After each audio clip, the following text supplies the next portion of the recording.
चाय की क्या व्यवस्था है? तो कहा दूध है ही नहीं घर में।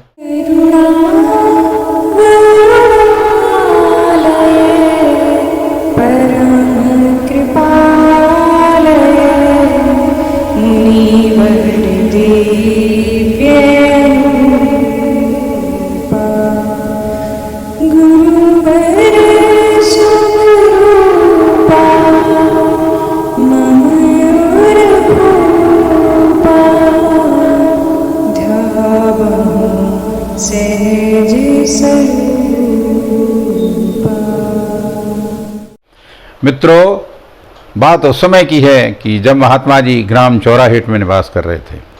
यह ग्राम चौराहेट पहले भी हम आपको बता चुके हैं।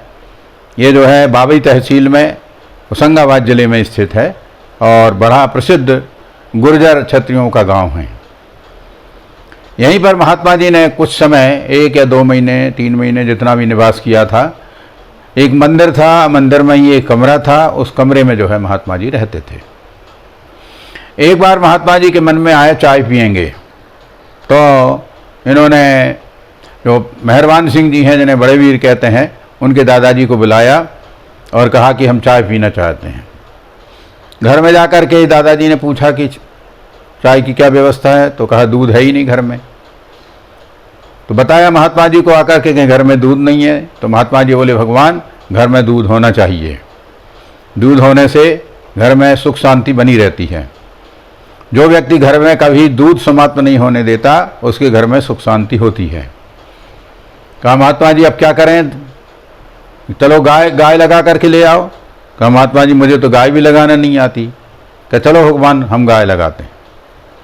महात्मा जी ने उनसे गंजी बुलाई, गंजी हाथ में ले ली, बछड़े को जाकर के दूध पिला करके पकड़ाया और मेहरबान सिंह के दादाजी ने जो है उस बछड़े को पकड़ा। महात्मा जी ने स्वयं अपने हाथों से अच्छा गंजी भर के सुंदर दूध लगाया। दूध उन्होंने दादाजी को दे करके महात्मा जी चले गए। क्या भगवान दूध ले करके और चाय की व्यवस्था करके आना। थोड़ी देर बाद दादाजी जो है गंजी दूध ले करके और शक्कर ले करके पहुँचे। घर में चाय की पत्ती नहीं थी, तो ऐसे ही पहुँच गए। महात्मा जी ने कहा क्या लाए भगवान? कहा दूध और शक्कर लाएं। कहा चाय की पत्ती? कहा चाय की पत्ती तो महाराज जी भूल गए, है नहीं है। क्या जाओ लेकर के बाजार से आओ। महात्मा जी ने संभवतः पैसे दिए या उन्होंने जो भी लेकर के पहुँचे। एक बनिए के यहाँ जाकर के पहुँचे। अब बनियों का स्वभाव थोड़ी कृपणता तो रहती ही है और कुछ लोग बहुत कृपण होते हैं, कंजूस होते हैं। तो इन्होंने चाय की पत्ती मांगी। कहा किसके लिए चाहिए? कहा महात्मा जी के लिए चाय बनाना है। तो उसने जो थोड़ी 1 या 1 रुपये की चाय की पत्ती दी होगी उस संभवतः उस समय में, तो वे पैसे देने लगे। तो कहा मैं पैसे नहीं लूँगा, महात्मा जी के लिए ऐसे ही ले जाओ चाय की पत्ती, और 1 रुपये की चाय की पत्ती क्या है। बार बार दादाजी ने निवेदन किया भैया पैसा ले लो, महात्मा जी नाराज़ होंगे, लेकिन उस व्यक्ति ने नहीं लिया, पैसा नहीं लिया। तो ये चाय लेकर आए, चाय बनाई और महात्मा जी को चाय पिला दी। महात्मा जी ने प्रेम बस वो चाय तो पी ली, लेकिन थोड़ी ही देर बाद महात्मा जी के शरीर में बेचैनी शुरू हो गई। वीर भैया के दादाजी तो चले गए और महाराज जी रात में, शाम का समय हो गया था, रात में महात्मा जी जो है बहुत बेचैन रहे और मन बड़ा विचलित रहा। सुबह उन्होंने उनको बुलाया कि भैया तुमने तो हमें ऐसी चाय पिलाई कि हम जो है पूरी बेचैन रहे, जरूर तुमने कुछ गड़बड़ की है। अच्छा ये बताओ तुमने जो चाय की पत्ती लाए थे उसके पैसे दिए कि नहीं? बोले महाराज जी नहीं दिए। क्या बहुत गड़बड़ काम किया तुमने, उसको पैसे देना था। अरे किसी भी जो है कृपण का जो धन होता है या भोजन होता है या सामग्री होती है, वो जो है नुकसान करने वाली होती है, हानि करने वाली होती है।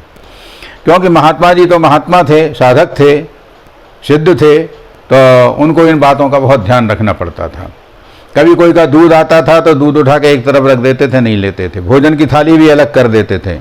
3-3, 4-4 दिन तक महात्मा जी भोजन नहीं करते थे, उपवास रह जाते थे।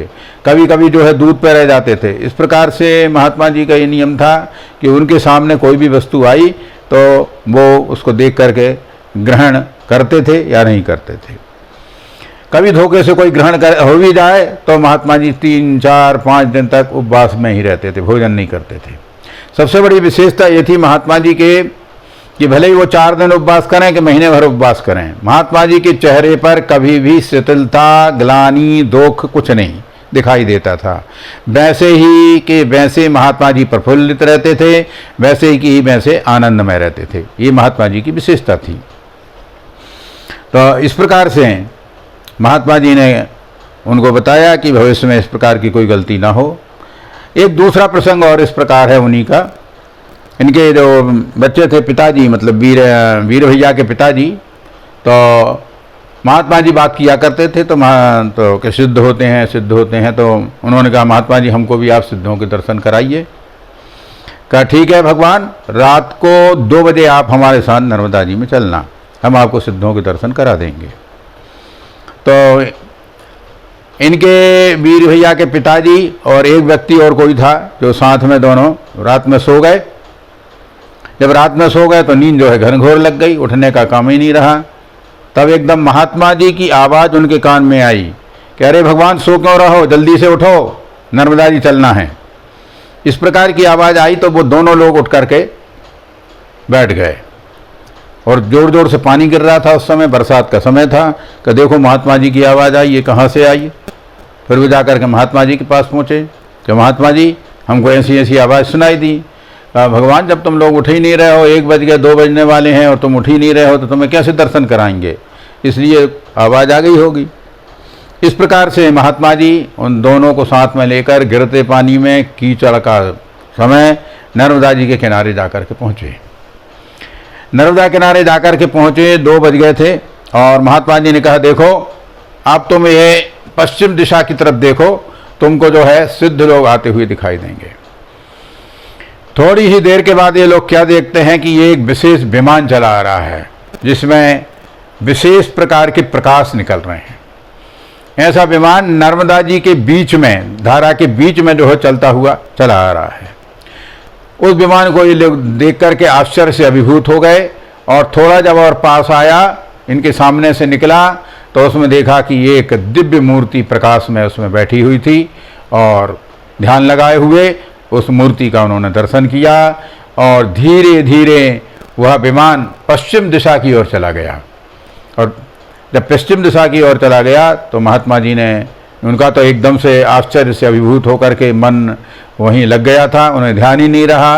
और इसके बाद महात्मा जी ने आकर कहा भगवान दर्शन हो गए सिद्धों के। तो तब उनकी जाकर के तंद्रा टूटी और इस प्रकार से उन्होंने महात्मा जी के चरणों में नमस्कार किया, अपने को कृतकृत्य माना कि आज उन्होंने सिद्धों के दर्शन कर लिए।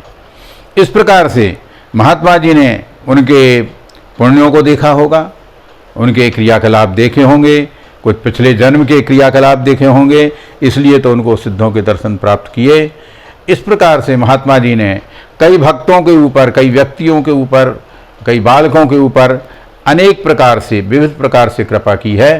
तो आज का प्रसंग यहीं समाप्त होता है। यदि आपको पसंद आया तो लाइक करें, सब्सक्राइब करें, मित्रों से शेयर करें, कमेंट्स करके अपने विचार प्रस्तुत करें।